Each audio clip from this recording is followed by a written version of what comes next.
Y para hablar de insuficiencia respiratoria tenemos que hablar de ventilación, pero no sé si recuerdan ustedes la fisiología respiratoria, ¿no?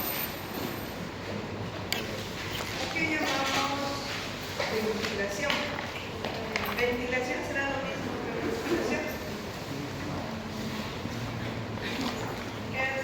¿Cuál será la diferencia?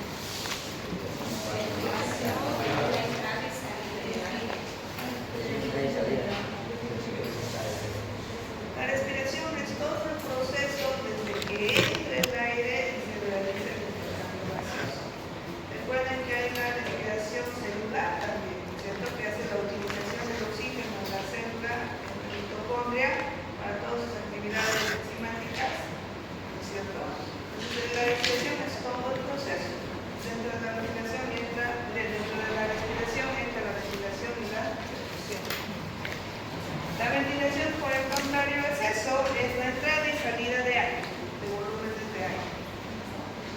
La ventilación se evalúa, por ejemplo, en la gasometría a través de ¿qué? ¿Del oxígeno o del CO2? Del CO2, ¿cierto? Es el movimiento de CO2 que existe, a lo que se evalúa la gasometría para la ventilación. Entonces, la ventilación es la entrada y salida del volumen por tiempo. ¿Qué es la perfusión? La sangre, los capilares que están alrededor de los alveolos. Si existe una adecuada ventilación, entrada de aire, salida, y hay una adecuada perfusión, va a haber una adecuada hematosis, es decir, un intercambio de oxígeno y de CO2, ¿cierto? Pero si hay una alteración en la ventilación, ya la hematosis no se va a dar de manera efectiva. Lo mismo si hay una alteración en la perfusión, la hematosis no va a darse de manera efectiva.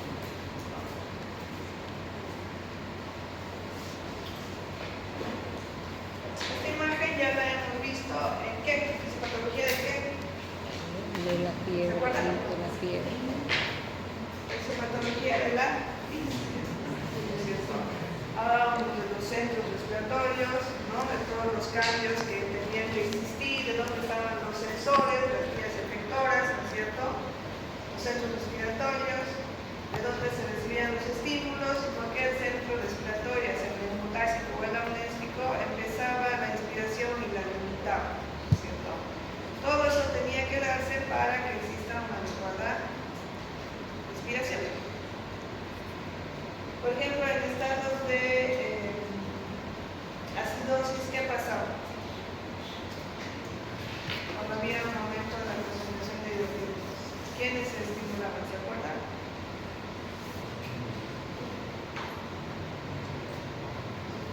Los quimioreceptores centrales, y estos que determinaban un aumento de la frecuencia respiratoria, ¿cierto? Porque si había acidosis, recuerden que el CO2 era un ácido volátil, ¿cierto?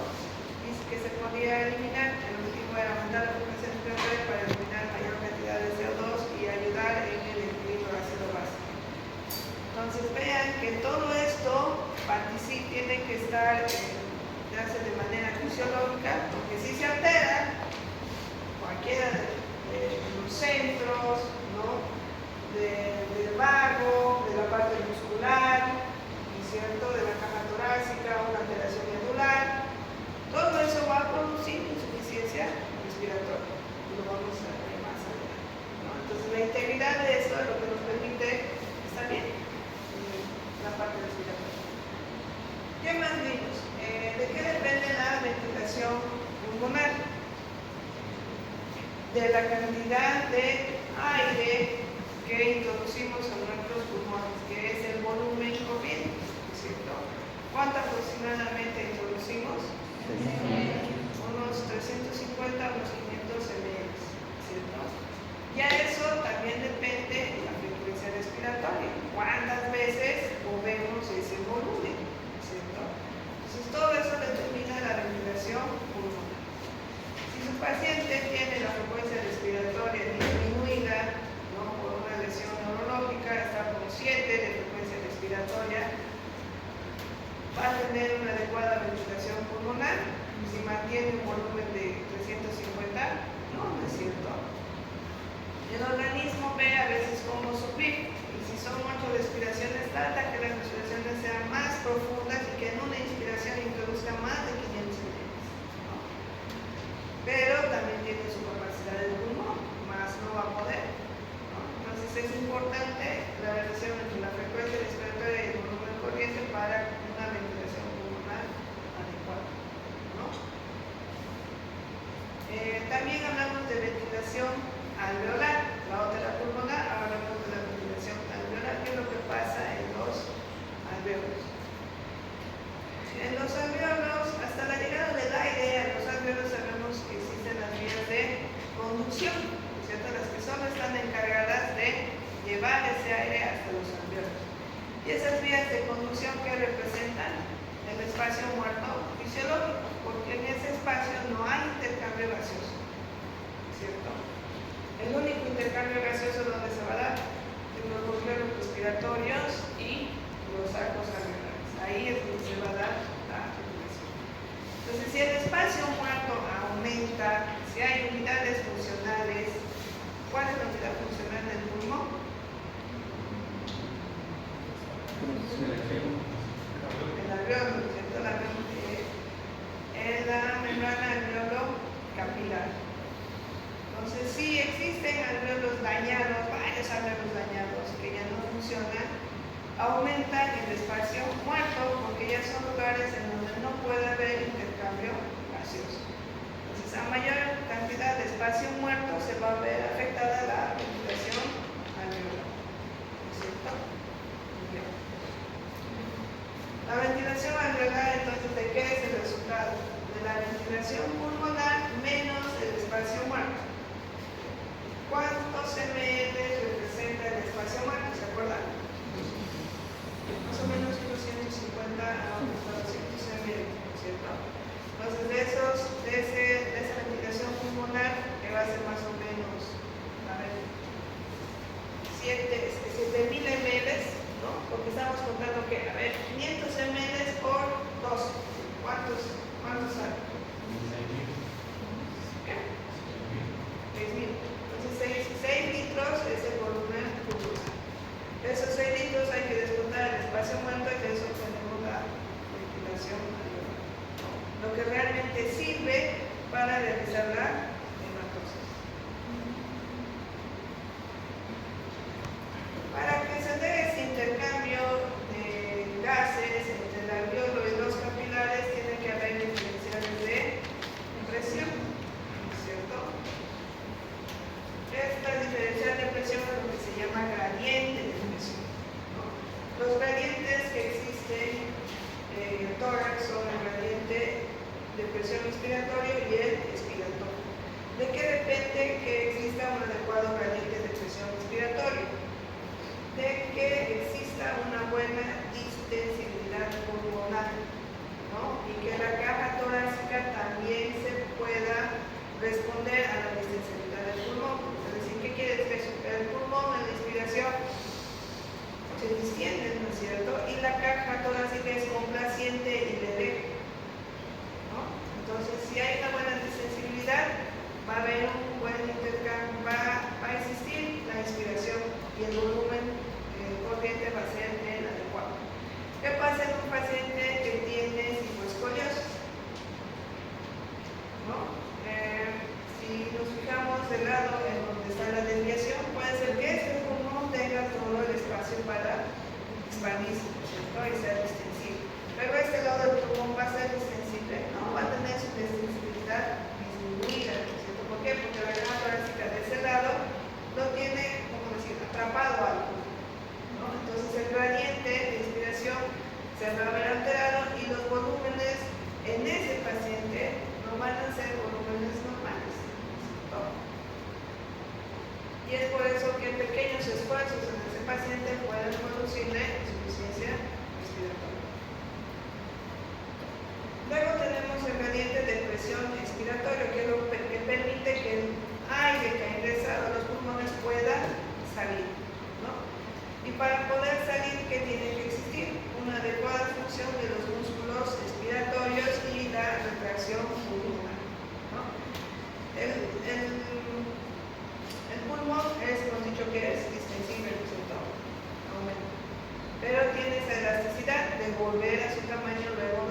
porque no se expande, ¿no?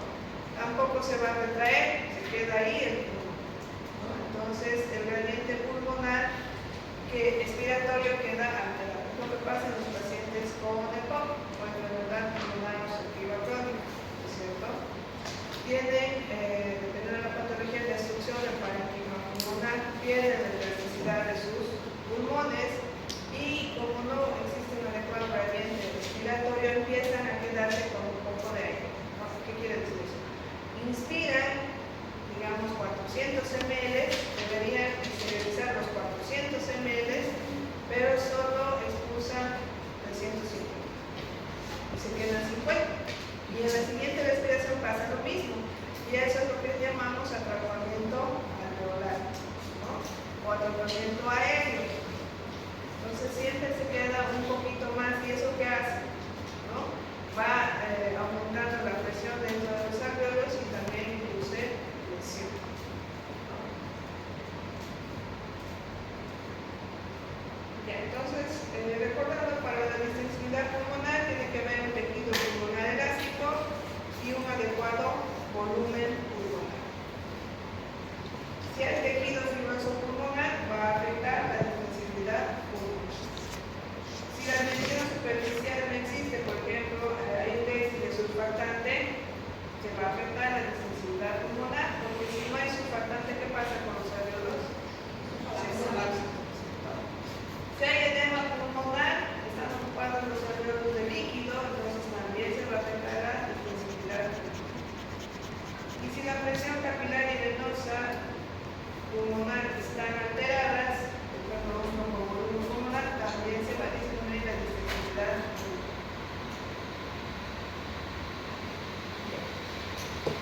Entonces, el volumen corriente de qué va a depender de un adecuado flujo inspiratorio y de un adecuado flujo expiratorio. En el asma, por ejemplo, está alterado el flujo expiratorio. El aire entra, pero no puede salir, ¿cierto? Y hace lo que hace la que les comentaba también, atrapamiento aéreo. ¿Sí? ¿Se entiende? Sí. Tiene que haber diferenciales de presiones para que el aire se pueda mover, y eso lo han visto en fisiología. Están hechos, ¿no es cierto? 760 milímetros de mercurio, tiene que bajar 2 milímetros de mercurio. ¿Para qué? Para que el aire pueda ingresar. Entonces, lo que yo les pediría es que para comprender mejor la insuficiencia respiratoria vean o recuerden lo que pasa en todo lo que es fisiología respiratoria, ¿no? De esos cambios de presión que tienen que existir, la presión pulmonar, la transpulmonar, la presión pleural, que todo eso favorece a que existan esos gradientes y que el aire pueda entrar y pueda salir. Luego esta gráfica también la deben recordar de fisiología, ¿cierto? ¿Qué volumen es el que se maneja? El volumen corriente es este. Inspiración, expiración, inspiración, expiración.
sobre el volumen residual, ¿no?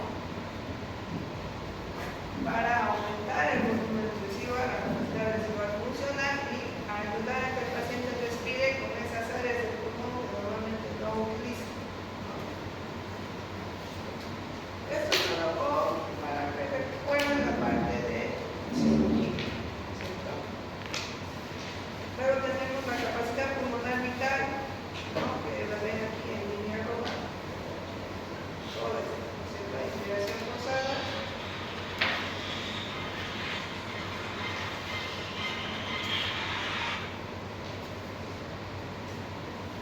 Y hasta el volumen de reserva respiratoria. Y la capacidad pulmonar es todo, incluyendo el volumen residual, ¿cierto?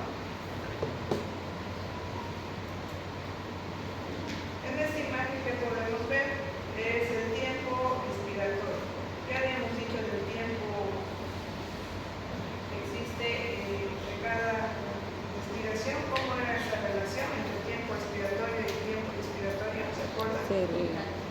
Un 30%. 1 es 2%. ¿Qué dura más? Respiración. Esta es la relación.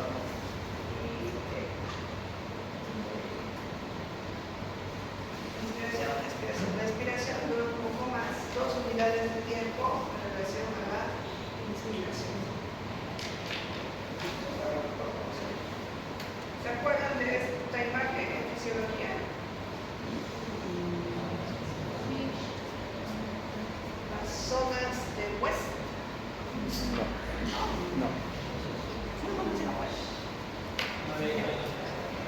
Habíamos dicho que la unidad funcional del pulmón era la unidad alveolo capilar, ¿cierto?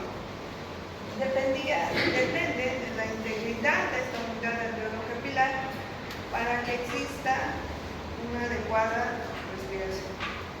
Si se altera esta unidad funcional, se va a alterar la respiración y el paciente va a entrar en insuficiencia respiratoria. Entonces, ¿de qué dependerá? Uno, del gradiente de presión que existe detrás. En este caso, el oxígeno, por cierto, para poder pasar del otro lado, y el CO2 también para pasar del capilar hacia el alveolo. Si no hay ese gradiente de presión, el oxígeno no puede pasar. El CO2, en cambio, lo tiene más fácil porque el CO2 es bastante difusible, ¿no? A veces no necesita gradiente de presión. Él se difunde y atraviesa la membrana alveolar. En cambio, el oxígeno no. El oxígeno necesita que exista ese diferencial de presión entre el alveolo y el capilar para que pueda pasar, ¿no? Y es lo que ustedes ven cuando viajan a La Paz, ¿cierto? Tienen dificultad respiratoria, entran en insuficiencia. ¿Por qué? Porque la diferencia de presión que existe de oxígeno en La Paz en relación a Santa Cruz hace difícil que el oxígeno ingrese hacia el capilar. Y eso es lo que produce la insuficiencia respiratoria. No es que hay menos oxígeno en La Paz, hay la misma cantidad de oxígeno que en Santa Cruz, 21%. Lo que varía es la presión atmosférica y la presión parcial de oxígeno, lo que dificulta que este ingrese del otro lado. ¿Qué más? La membrana es importante en cuanto a su grosor. ¿Por qué? Hemos dicho, está el alveolo y está el capilar. Entre el alveolo y el capilar, ¿qué hay? El intersticio, ¿cierto? Entonces, si este intersticio se ocupa por líquido, ¿no? ¿Qué pasa con la membrana alveolo-capilar? Se vuelve más ancha, ¿no es cierto? Y para el gas es más difícil atravesar y llegar al otro lado. O por el contrario, hay fibrosis, ¿no? Entonces toda la membrana alveolo-capilar está fibrosada y el oxígeno tampoco puede atravesar y el CO2 queda difusible tampoco porque ya esa membrana está alterada. Entonces todo eso nos va a llevar a cuadros de insuficiencia respiratoria.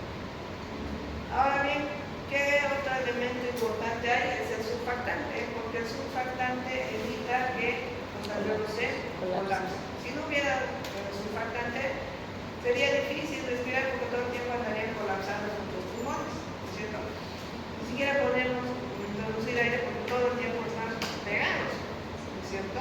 Es como un globo, lo llenan de agua y luego lo vacíen el globo, ¿no? Y no se va a poder, claro que se adhiera y no se va a poder inflar, ¿cierto? Entonces tiene que estar el surfactante para que en cada respiración el alveolo nunca se colapse y quede entreabierto, y eso va a facilitar la respiración, ¿no? La entrada y la salida de aire. Entonces vean que estas alteraciones, ya sea en el grosor de la membrana del alveolo capilar, en los diferenciales de presión o en la ausencia o trastornos del surfactante, nos van a dar lugar a insuficiencia respiratoria. ¿Se entiende esta parte? Sí. Entonces lo que ven al lado derecho son las zonas de West, ¿no? ¿Qué nos dicen las zonas de West? Hay tres zonas, ¿no? La primera que está en el ápice pulmonar, la segunda en la parte media y la tercera en el tercio inferior, ¿no? Las zonas normales son el área o la zona 2 de West, en donde la ventilación y la perfusión están dentro de valores normales. La ventilación es buena, la perfusión es buena, ¿no? Prácticamente es la que más trabaja durante el periodo de la hematosis, ¿no? Pero ¿qué vio West? Pues vio que no era lo mismo en el vértice y en el tercio inferior del pulmón. Él pudo ver que en el vértice del pulmón, ¿no?, había una mejor ventilación, ¿no?, pero una inadecuada perfusión. Es decir, son zonas bien ventiladas, pero mal perfundidas, ¿no? Es por eso que el bacilo de Koch se va hacia el vértice pulmonar y no al tercio inferior. ¿Por qué? Porque el bacilo es aerobio y busca donde hay mayor cantidad de oxígeno, ¿no es cierto? ¿Y cuál es la mejor zona ventilada del pulmón? La zona 1, ¿no es cierto? De West. Mejor ventilada, mal perfundida, ¿no? Bien. Después, en la zona 3 sucede lo contrario, es una zona mal ventilada, pero bien perfundida, ¿no? O sea, hay una buena perfusión, pero la ventilación no es la mejor, ¿no? Entonces, él vio esa diferencia. En la zona 2, entonces, es donde hay un equilibrio entre una adecuada ventilación y una adecuada perfusión. Esto, por ejemplo, ¿para qué sirve en medicina? ¿A qué nos enseñan las zonas de West? ¿No? En terapia intensiva esto tiene vital importancia y eso también ha permitido tratar a pacientes con insuficiencia respiratoria y entre ellos los pacientes con COVID, ¿no? Sabemos que la mejor parte que uno utiliza para respirar es la zona 2, ¿cierto? La zona 1 y la zona 3, no tanto, tienen o déficit de la ventilación o déficit de la perfusión, ¿cierto?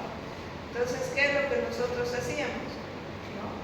Poníamos al paciente en decúbito prono y trabajábamos con la zona 3 de West, ¿no? Porque sabíamos que son zonas bien perfundidas pero mal ventiladas. Entonces, al ponernos en pronación, mejoraba la ventilación de esas zonas y yo programaba el ventilador mecánico para trabajar con esas zonas que normalmente no eran eficientes para la hematosis, ¿no es cierto? Y empiezo a trabajar con esas áreas del pulmón. Entonces, la parte más enferma podía ser la media, pero yo trabajaba con las partes sanas que suplían la función de la zona 2. Entonces todo tiene una explicación. Tal vez un oftalmólogo no le sirva a las zonas de West, ¿no es cierto? O al nefrólogo no le sirva a las zonas de West. Pero al neumólogo, al cardiólogo y al intensivista sí nos interesa las zonas de West, ¿no? Porque nos permite realizar cierto tipo de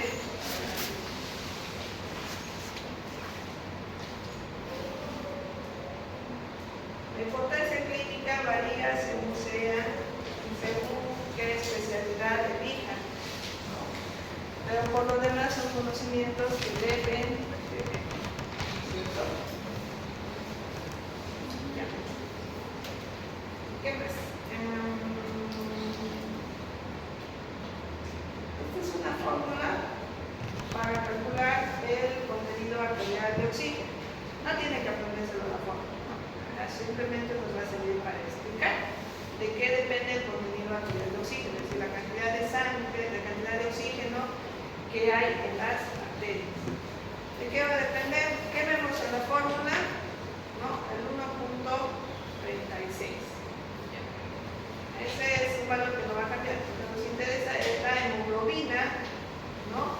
Y la saturación de oxígeno. Es decir, que para que exista una cantidad adecuada de oxígeno en la parte arterial, tiene que estar una hemoglobina dentro de valores normales, ¿no es cierto? Si la hemoglobina está dentro de valores normales, vamos a tener una buena saturación de oxígeno. Es decir, que el contenido arterial de oxígeno está alto o está bajo en un paciente con anemia.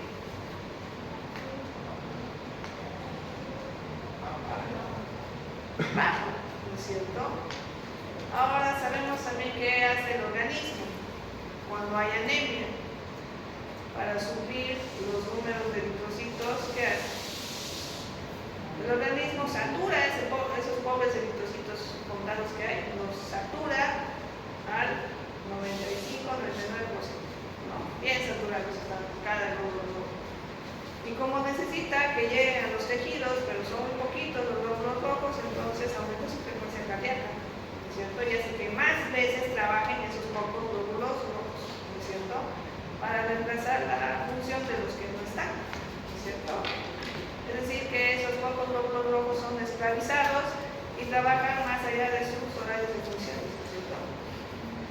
Entonces, esa es la manera en que se adapta el organismo. ¿Qué más? Depende también de la presión arterial de oxígeno, el contenido de oxígeno que va a existir, ¿no? Si la presión arterial de oxígeno es baja, ¿no? También va a afectar la saturación de oxígeno y por lo tanto el contenido de oxígeno en las arterias va a disminuir, ¿cierto? Y no va a existir un adecuado intercambio. Entonces, para que exista un oxígeno adecuado en las arterias, porque es en las arterias donde nos importa, porque es que va a ir hacia los tejidos, tiene que haber una buena hemoglobina y una buena presión arterial de oxígeno, ¿no es cierto? Y esa hemoglobina se tiene que saturar bien para llevar la cantidad adecuada de oxígeno. Porque ¿qué tal si tenemos una hemoglobina de 12, pero no se satura al 100%? Hemos visto, bueno, van a ver ustedes en hematología que hay diferentes trastornos de las hemoglobinas, ¿no? Entonces, hemoglobinas que no logran saturarse, ¿no? Entonces, por más que exista una cantidad adecuada de eritrocitos, estos no se saturan y el paciente va a tener un contenido arterial de oxígeno bajo, ¿no? ¿Se entiende? Luego tenemos otro concepto que es el gradiente alveolo arterial. Tampoco tienen que aprender estas formas, ¿no? Lo único que vamos es interpretar las formas, ¿no? Si es un gradiente, quiere decir que hay una diferencia de presión, ¿cierto? Entre el contenido de oxígeno en el aire, ¿no? O diré en los alveolos, ¿no? Que representa la A mayúscula, y en las arterias que representa la A minúscula, ¿no? Entonces tiene que haber una diferencia entre el aire de los alveolos y el aire que ingresa hacia las arterias. ¿Y qué es lo que nosotros valoramos para calcular el gradiente? ¿No? La presión alveolar de oxígeno y la presión arterial de oxígeno, ¿no es cierto? La presión de oxígeno que hay dentro del alveolo y la presión de oxígeno que hay del lado de los capilares, ¿no? Entonces eso me da el gradiente. Si este gradiente es adecuado, va a haber un adecuado intercambio de oxígeno, ¿no? Ya. Ahora, la presión alveolar de oxígeno, ¿de qué depende? Depende de la presión barométrica, ¿no? Depende de la fracción inspirada de oxígeno. ¿Qué tanto de oxígeno hay en el aire? ¿Qué tanto de oxígeno hay en el aire? 21%. Aquí o en la China hay 21%. ¿Dónde no va a haber 21%? Por ejemplo. En el espacio muerto.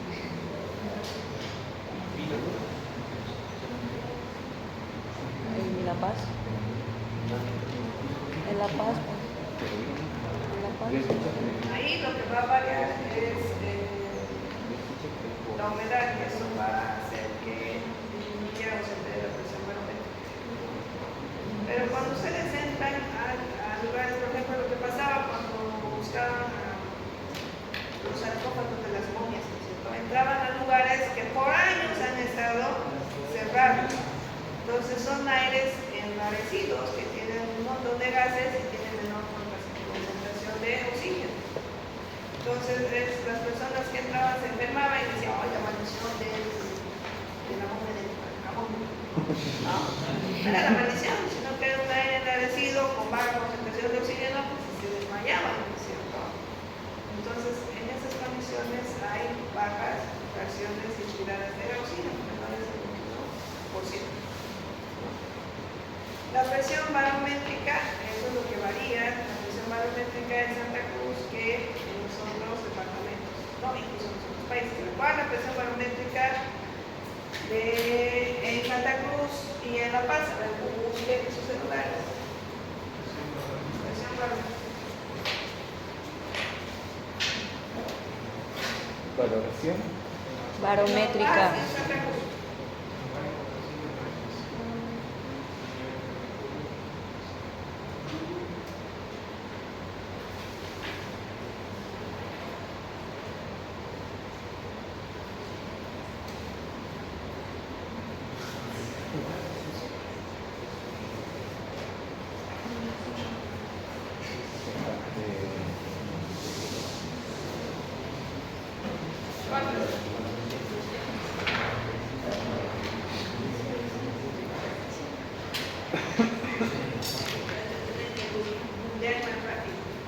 Doctora, es que sale otra cosa. Presión atmosférica sale. De Santa Cruz sale 719,74 y de La Paz 492,79. 400 a 700. Miren cuánto es la presión atmosférica, ¿no? En La Paz y en Santa Cruz. Nosotros estamos acostumbrados a 360 milímetros de mercurio, ¿no es cierto?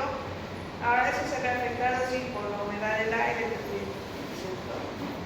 Pero a esas presiones, nuestro pulmón ya sabe que va a bajar unos 2-5 milímetros de mercurio para que haya intercambio gaseoso, ¿no es cierto? Pero nosotros nos vamos a La Paz con 400, ¿cuánto? Con 495 milímetros de mercurio. La diferencia ahora que a la que estaba acostumbrado nuestro pulmón es casi, ¿cuánto? Unos 300 o 200 y algo, ¿no es cierto? Entonces no puede entrar el oxígeno porque nuestro pulmón no está acostumbrado a que sea tan bajo. Entonces tiene que haber un proceso de adaptación, ¿no? Para que ahora baje más todavía las presiones intratorácicas y la transpulmonar para que exista un intercambio. ¿Cierto? Es por eso que cuando bajamos del avión, nos queremos morir diciendo, ay, no puedo respirar mi parte de aire, no entra el aire ni va a entrar porque no está acostumbrado a ese cambio de presión. ¿Y qué es lo que se sugiere? Que el viaje sea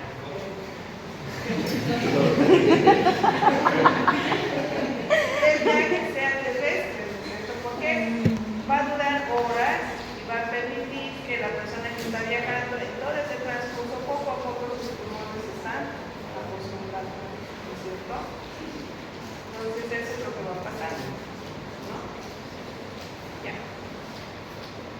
No pasa eso a los futbolistas, porque si fueran verdaderos deportistas, su pulmón podría fácilmente adaptarse, ¿no? Nosotros que no somos deportistas, nuestros pulmones no están